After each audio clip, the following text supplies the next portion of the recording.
Running, and we're back again. It's on MITech TV, along with young Matt Roush. And we also have with us Diane Durance, who's been on the show many times.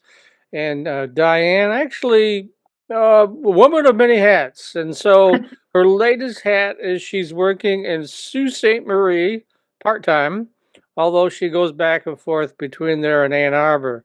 So tell us all about that. What's going on, Diane? Yes, well, I'm very excited to report that I am the interim CEO for the Headwaters North organization, which is one of Michigan's 20 smart zones. Um, we received our 5-year extension from the state, from MEDC, so we are now really trying to launch some new programs. We have a new focus on blue tech and the blue economy, so we are picking up on some of the work I did down in North Carolina with the blue economy and businesses and startups and innovations related to our waterways, our coastal areas, everything from marine engineering, shipping, fisheries and aquaculture, shoreline construction, all of that. So we are really going to be focusing on that. And across the Upper Peninsula, we're working with the two other smart zones, one being Innovate Marquette in Marquette, and their focus is on sustainability and also innovations in outdoor recreation, which is a lot of fun. So that kind of fits with our blue economy focus in terms of anything related to recreation, recreational fishing and boating, as well as some of the other things that would involve the waterways. And then further west, we're looking at the MTech Smart Zone in Houghton, and they have some really great expertise in things related to marine engineering. They have the Smart Ship program for developing innovations in shipping. They've got wave energy work that they're doing and many things related to the waterways and blue tech. So excited to do that, but that's not enough. We're also bringing in 20 Fathoms from Traverse City and Traverse Connect and working with them as well because they have a lot going on related to the blue economy. So we're all in conversation, trying to figure out our collaborations, seeing how we can really establish Northern Michigan and the Upper Peninsula as a blue tech hub in the United States. And right now, the strengths of the blue tech hubs tend to be on the coast. San Diego, Miami, Boston, those places. And we really want to have Michigan on the map. Well, yeah, because we're sitting on what, 30 or 40% of the world's fresh surface water here, which is increasingly valuable. I wanted to ask you what some of the opportunities, because we've been talking about a blue economy in Michigan for a long time. I could remember at Lovies many years ago when I was at the IT report in WWJ, we had a conference on it. But what would be some of the examples of the kinds of companies and the kind of entrepreneurship that are opportunities in a blue economy? Oh, there is so much, and it's kind of interesting because if you look at the focus that Michigan has had on things like mobility and energy, well, if you slice it differently, you've got the blue tech aspects of energy, you've got the blue tech aspects of mobility. So it's not like we're asking Michigan to create a whole new industry. We really do have entrepreneurs that are developing innovations in mobility that can be translated to boating, shipping, ferries, all that type of application. Same with sensors that we're developing, energy solutions, electrification, all of those things translate onto the waterways as well as the roadways, if that makes sense. And so what we're really doing is kind of packaging the work we're doing that's related to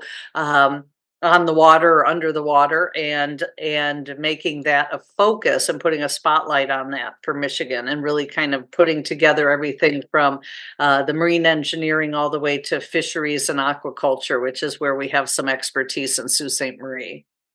Can you give us an example of mobility on the water? What exactly would that be?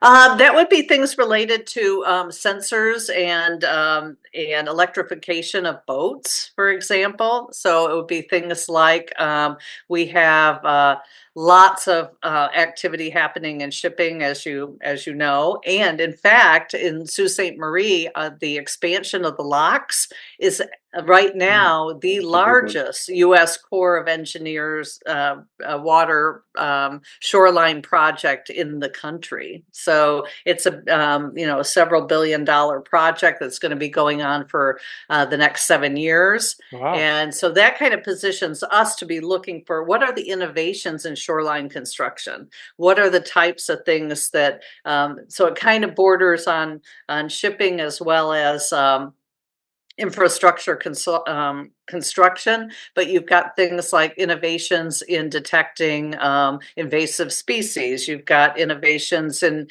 making the ships themselves more efficient and having a lowering their carbon footprint.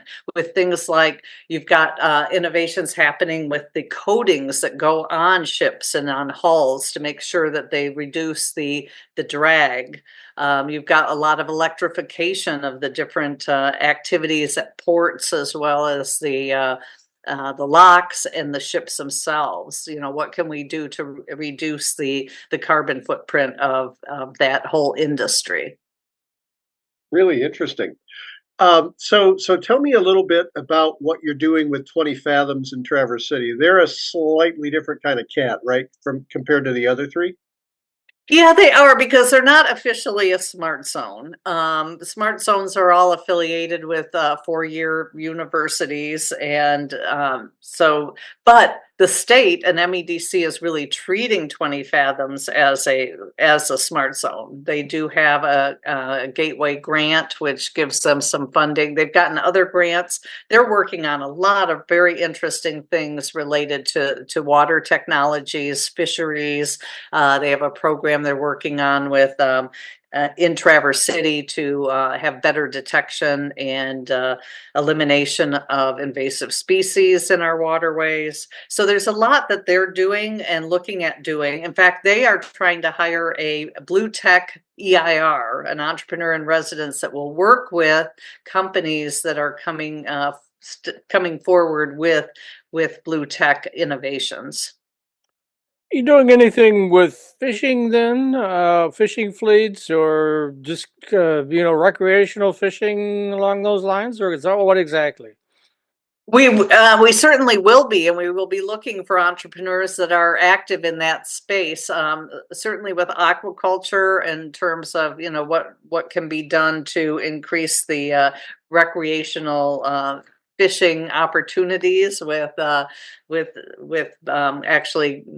We have the salmon hatchery at the Lake Superior State University in Sault Ste. Marie, and we want to do more of that kind of aquaculture work that will improve the fisheries. But there's a lot of technology, a lot of innovation happening around fish feed Oh, and also in designing systems that will increase the ability of the recreational fisheries to rebound in our state. So that's kind of an important aspect of the fisheries. We don't have net pen aquaculture on this side of the Great Lakes. They do have it in Canada. And that's another thing that we really need to be looking at, whether there are sustainable ways that we can develop more of that aquaculture on the US side of the Great Lakes. yeah, a lot of people may not realize that recreational fishing in the Great Lakes is a very big industry. When my dad was alive, we rented charter boats all the time out of West Michigan, and because he just loved to fish, and so I wanted to make sure he was happy. But it's a huge industry, so I couldn't tell you It how many is, it is. billions. And So yes, recreational fishing and boating far surpasses the commercial fisheries in the Great Lakes. So it's a very important driver. And as there's a big focus in Michigan on tourism and hospitality and those recreational activities, and that's what we want to really support. I do want to mention we've got the winter season does not shut down blue tech activities. We're doing research on ice formations. We're also supporting the Michigan Ice Festival this year. It's a 30-year-old festival, and MEDC has kind of brought in an innovation track that we're adding to that. So we are looking for entrepreneurs that want to bring forward any kind of outdoor recreational innovation. So whether it has to do with fishing or ice climbing or snowmobiling or boating, whatever it is, camping, we want to be sure that those innovators come to the Ice Fest, because we are going to have representatives from some of the key outdoor brands that will be talking to innovators about their products and how to take them to market. And we want the innovators to be introduced to the SmartZone so that we can help them, make the contacts they need and develop the skills and get the funding they need to take their products forward. Yeah, my sister-in-law went to Michigan Tech, and I still remember my first visit up there this time of year. And driving through Munising in particular, people had put wooden planks over the snow piles, which were 6 feet tall on either side of their sidewalks, in order to get to their front doors. They don't. The Oh, snow yes. up there, snow up there does not mess around. I'll tell you. That's true. That's true. Last year they didn't have a lot of snow, just as we didn't in the lower peninsula, but this year they're getting snow. So they're back in business. And Ice Fest is February 12th through 16th. And I will be there working with entrepreneurs and innovators. Representatives from the other smart zones will also be there. So we are hoping that word gets out to innovators that want to meet the folks from the North Face and Patagonia and all these other outdoor brands. Yeah, that's the thing about winter up there, is you have to learn to play in it, or else you're going to go nuts. So Exactly. All right, and so how do folks find out more about your new career? Is there a place they can go to find that out, or I how would say so? the easiest thing is to just search for Headwaters North in Sault Ste. Marie. That will take them to our website, which is headwatersnorth.org. And if they're interested in Ice Fest, just Google Michigan Ice Fest and you will get right to the site.